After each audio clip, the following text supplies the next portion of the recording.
without Shemar James. We'll talk a little bit about that lower body injury. Was seen walking around with a brace on his left knee. Actually, Nick, let's do pause there. Any update there, or maybe not as big of a deal as maybe fans might think, or give us the update?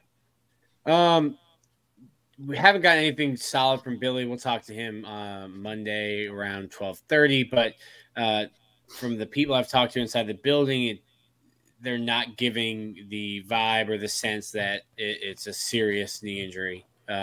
Sorry, Billy went like hockey coach. Dan, lower body injury, Nick. It's like it's a lower left quadrant, not even left, just a lower quadrant. A lower quadrant, a lower quadrant mishap. Yeah, we have upper body injuries and lower body injuries in hockey. That's all they are. Never a head injury though. No concussions. Never a head injury. Broken knuckles.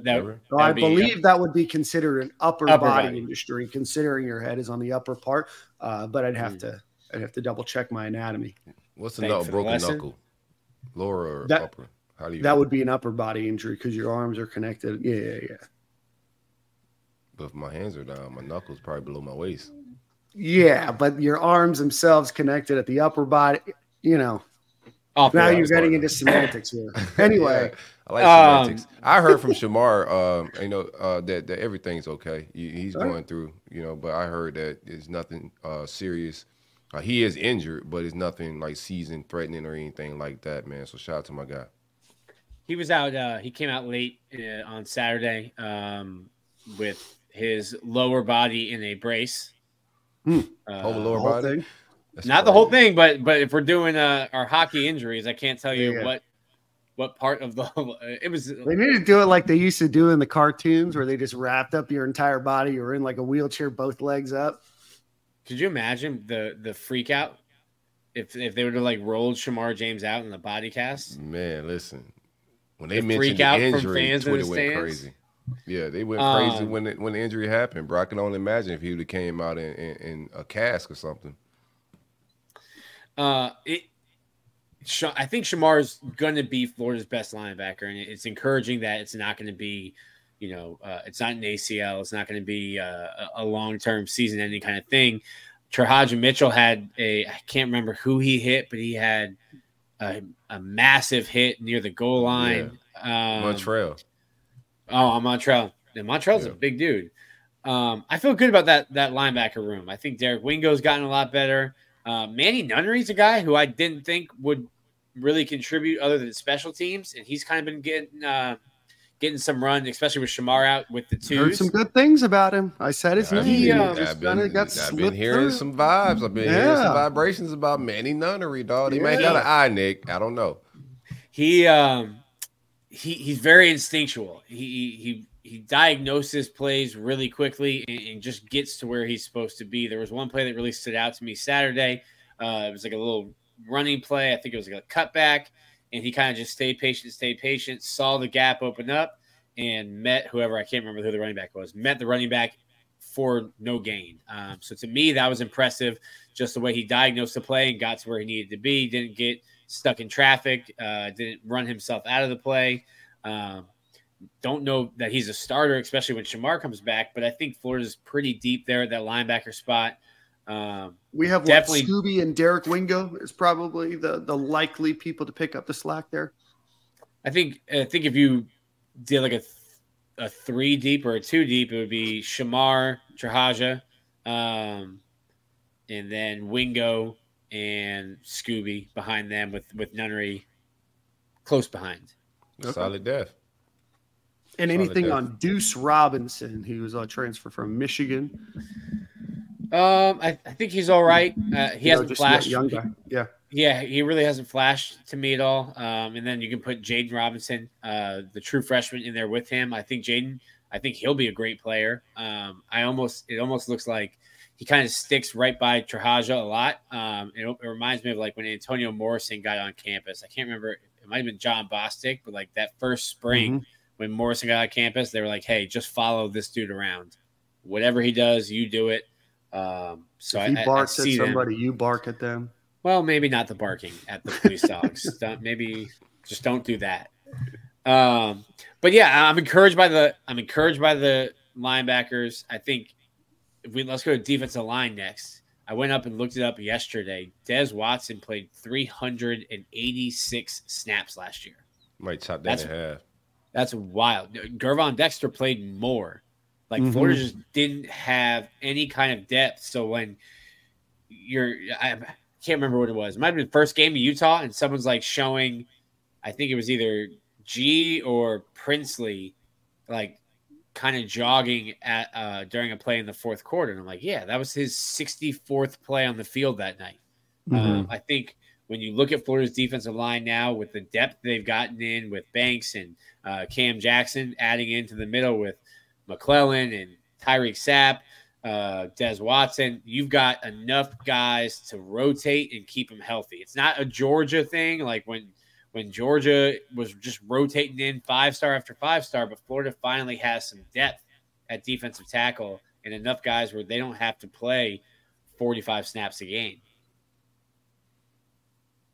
Yeah. Obviously, Florida desperately needed depth on the defensive side of the ball, or the defensive line position group as a whole. Go and get a few players in the transfer portal to try to shore things up there. And now one of the other players that the Gators are excited about on the defensive line is Princely Umanmielen. Did we see much of him? Did we see much when it come to pass rushing? Now, obviously, with any of these practices, quarterbacks are in non-contact jerseys, as well as we're not tackling right now.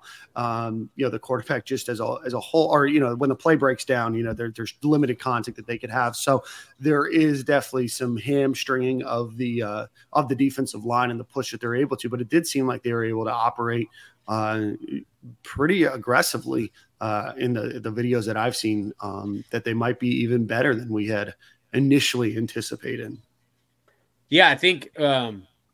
That's going to be a really, really good position. I think Justice Boone's a guy that Princely will get gets talked about probably the most, wearing that Uno now. He's kind of changed his body. I think he looks a lot leaner now. Justice Boone is a guy that I think is going to be a great either defensive end or that jack linebacker. They've got some depth there and some guys that can get after the quarterback. I think Princely's going to the way he's talking and the way that his body looks, it looks like he's putting in the work to kind of have that season. He doesn't want to be here in 2024. Princely wants to go out and get 15 sacks this year and be a first-round draft pick. Can he do it? Love that for him. That's going to be up to him, but that's his mentality right now. Yeah, wait for it. It's about to happen. I like the overall what I'm hearing from the D-line. Like, there's some guys we're not even talking about, like Tyreek Sapp, that's going to contribute big time. Now, that rotation, I don't know how much of a drop off we're gonna lose when we do rotate. I was high on Caleb Banks coming in just from the small clips that I seen because there wasn't a lot out there, but his get off was a little different at his size. It's super impressive. Chris McClellan, who we're not talking about a lot, but he showed some incredible flashes last year. And when they said he wasn't going to be starting, I knew we had something. I'm like, yo, if Chris ain't starting, and Caleb Banks is starting, and you got Cam Jackson. We got a stick on defense. What do you think, and what are you hearing as far as defensive tackle in that rotation? Like, we know Caleb Banks and Cam Jackson are the starters. What are you hearing on the second depth as far as defensive tackles? I think you're going to get it. Obviously, will depend on package. Like if you're third and short or goal line, like Dez is coming in. Tyreek Sapp's really interesting. He was a stand-up like rush linebacker in high school, and now weighs I think like 270 pounds. Looks good. He's a guy who I think can play slide over if you're heavy, slide over and play defensive end or play defensive tackle. I think you're looking at Banks and Cam starting.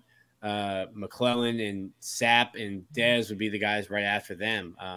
There's just a lot of talent in that room. One thing I did notice on Saturday, Cam Jackson kind of just looked tired, like he was sucking wind by period 4. He's gotten a lot bigger, and maybe it was just it was hot. Maybe it was just one of those days, but did not look great to me on Saturday. But he has been great since he's been here. And then let's talk a little bit about the defensive backfield. We'll talk about DBs, or we'll talk about corners first, and we'll get into safeties, because I think we might have a different starting two than what we've talked about on this show. We talked Devin Moore out, upper body injury. Jakeem Jackson, Dijon Johnson slid into that number 2 cornerback behind Jason Marshall on the other side of the field. But Dijon Johnson, 2 pick sixes, I think, in one of the first couple practices of the season. Our fan base immediately said, "Who threw him?" But gotta be some exciting moments for that defensive backfield. So, Jalen Kimber, a guy that wore a club on his hand for most of the season last year, obviously a highly rated guy, transfers from Georgia. Dijon Johnson, highly ranked 4-star, flip him from Ohio State. Jakeem Jackson ends up being one of the top DBs in the country. He's coming in. Nick, Silk, your thoughts? What are you guys thinking? How that room kind of shakes out a little bit, and obviously it depends on how Devin Moore might be out for. That's first off. I need Devin Moore healthy. Mm-hmm. I penciled him in as a starter opposite of Jason Marshall, as long as he's healthy. Best availability. Best ability is availability. So he gotta be out of the tub to make the club. All the cliches. But outside of that, Jalen Kimber is really good. No club. He's healthy. So it shouldn't be a huge drop-off when Devin Moore leaves with him. And I love Dijon Johnson and Jakeem Jackson, what I'm seeing. I like them as recruits, but they're on campus now, so the stars don't matter.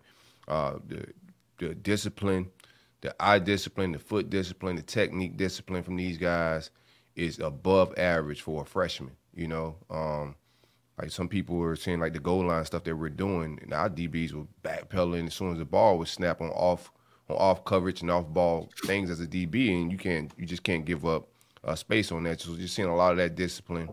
Dijon is an absolute dog. You got to find a way to put him on the field, corner, safety, whatever it may be. He's a corner, but you got to find a way to put these guys on the field. And I think like if there's any mishap at corner, injury, or if Devin Moore is not shaking back from injury, and maybe Kimber, whatever may go down. If somebody goes down, I feel really good about these freshmen stepping in and getting some minutes. I don't feel like that. These are guys that a lot of time offensive coordinators see a DB come in, they're freshmen. Yeah, we're gonna throw right at him. Throw right at him, yeah. These ain't them type of guys. We got some killers at cornerback, bro, for sure. Yeah, I think Jakeem's really, really good.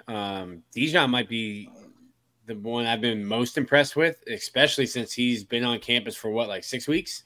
Right. Really impressed with him. And then the other one that I like a lot is Jordan Castell, and you're seeing him get a lot of burn and making plays at safety. I think if we're talking about the position group that I came away most concerned about, it might be safety. Miguel Mitchell got run over by Treon Webb. Let's talk about safety here in a second. So let's just finish up on DB or on cornerback real quick. Jason Marshall, obviously a lot of fans are expecting a lot of big things out of him this year. Highly, regarded 5-star recruit. Comes in freshman year, plays well. Last year, defense as a whole just was bad. Not saying that he was necessarily bad. He was left out on an island a lot to make the ball or to make plays on the ball. But ultimately the DB room is so much impacted by the way that front seven plays. What did you see about Jason Marshall? Does he look to be as impressive as we're expecting him to be? There's some mock drafts with him maybe in the first, early second round. I mean, he's being put on an island now, and they're going to be playing more press man. I think that's what he's more suited for. He played a lot of off last year, a lot of zone last year. It'll be interesting to me because I think the defense is going to bring pressure and bring it from different places. And does that mean you're playing more man, or are you dropping into like a cover 3 while you're bringing 7 or 8? But what I have seen is that they definitely are playing closer to the line of scrimmage. I think that plays into Jason Marshall. And, last year, I think at some point during the season, we had a conversation and we were just like, maybe it's not him. Maybe it's us. Maybe we just put too much on him and he's not the player that we were making him out to be. And maybe what we're seeing right now is just that, hey, he wasn't being used to get the best out of his game. So we'll see right now. But, yeah, in terms of how the defense is being called, it's kind of just like, hey, Jason, you take that guy just take him out of the game, and we'll play 10-on-10 over here. Yeah, deny the ball defense is what Devin Moore said. Austin Armstrong calls a lot of press man defense this year, which I know has been something that Gator fans going back to Todd Grantham. So we're looking at 4 years ago now. We've seen situations where they'll show the field on camera and the DBs are maybe barely on the screen in some of those plays. And especially it seemed to happen a lot on like 3rd and 6 where they're 10, 12 yards back. Yeah, it's crazy. And then the DB backpedals. Like, yo, you're already behind the sticks, bro. Anyway. All right. So, Nick, we do have a question from somebody in here, and then we'll move to safeties real quick. This goes back to defensive line. Kelby Collins, have you seen much of him? Again, yeah, just a true freshman. Yeah, he's just behind those guys that I was talking so highly of. He's behind Princely. He's behind Justice Boone. I think him and TJ Searcy are guys that are coming along. Kelby, I think, looks more the part. Like, TJ's big still, but Kelby came in looking maybe like a sophomore.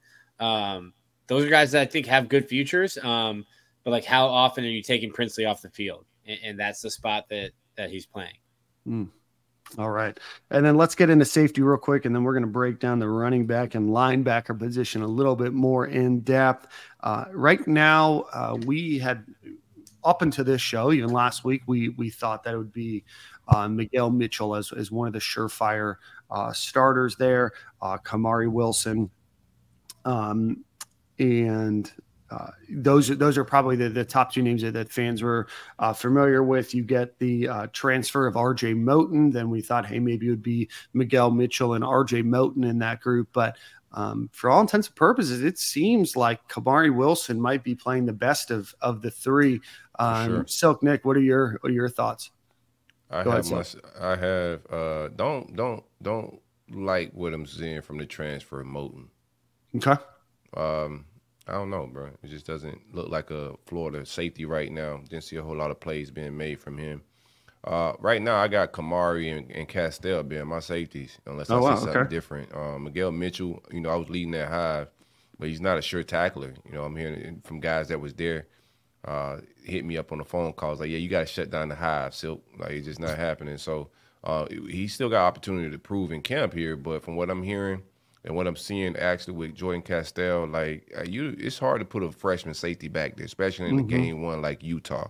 So we may go with, veteran older guys to start the Utah game because it's just an on-the-road matchup.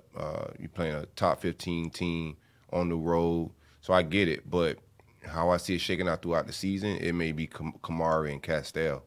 We'll see what the other safeties, the young safeties, Thornton and some other guys we got could do. But right now, you got to give Kamari his flowers. He's looking better. He's looking more fluid. Whatever he did in the offseason in the weight room, whatever the training staff did with him, he's looking more like a fluid safety than a linebacker, which a lot of people was trying to move him to. So you got to give him his flowers, man. He's getting better. He's looking better. So one time for Kamari Wilson. We'll see how it all plays out. But right now, he's definitely playing the best back there from what I'm hearing. Yeah, I think Castell stands out to me. Moten, I think there was like a stat that like he hadn't given up like a touchdown pass. SEC speed's a little different than the Big Ten speed. For sure. So it's just not a position right now that I have a lot of confidence in. Mm-hmm. Yeah, and that's probably the position group that we've been the most skittish on giving a ton of flowers just because of what we saw last year. We saw some depth issues too. Now, obviously, you go and you recruit pretty well. You get some good guys, Jordan Castell being one of them, to come in. You put yourself in a situation where you have, one of the wide receivers, move to that defensive backfield, whether that's a chance for him or whether it's just to try to shore up that depth. But from everything that I've seen, it's Kamari Wilson 1. And I think even when we talked about it last week, we were thinking Kamari might be 2 or 3. But I think he's got that spot locked down. And then, Miguel Mitchell and Jordan Castell and RJ Moten might be fun and, fighting for that 4th spot. But I think Kamari is going to be your lead play timer at that position. For sure. So I do want to see more. I didn't see a whole lot of practice clips of the other safety. I seen Castell and some of the young boys getting some one-on-one action and seeing how they, break on the ball. I didn't see a lot of that from even Moten or Kamari. I like the way Kamari is just looking and what I'm hearing from people. But from the way the clips I seen, I just didn't see any action. And RJ Moten is a guy that's supposed to come in and bring a lot of leadership and experience, but it's just not translating from what I'm hearing to the field right now. So I am very high on Jordan Castell and the safeties. We'll see how it all plays out. It's just he's a freshman, and playing freshman safety can get a little spooky. Yeah, we've seen Armstrong asked a lot of the safeties in terms of checks, calls. You got to know what the other 10 guys in the field are doing to play safety in this defense. Absolutely. We're going to break down linebacker and running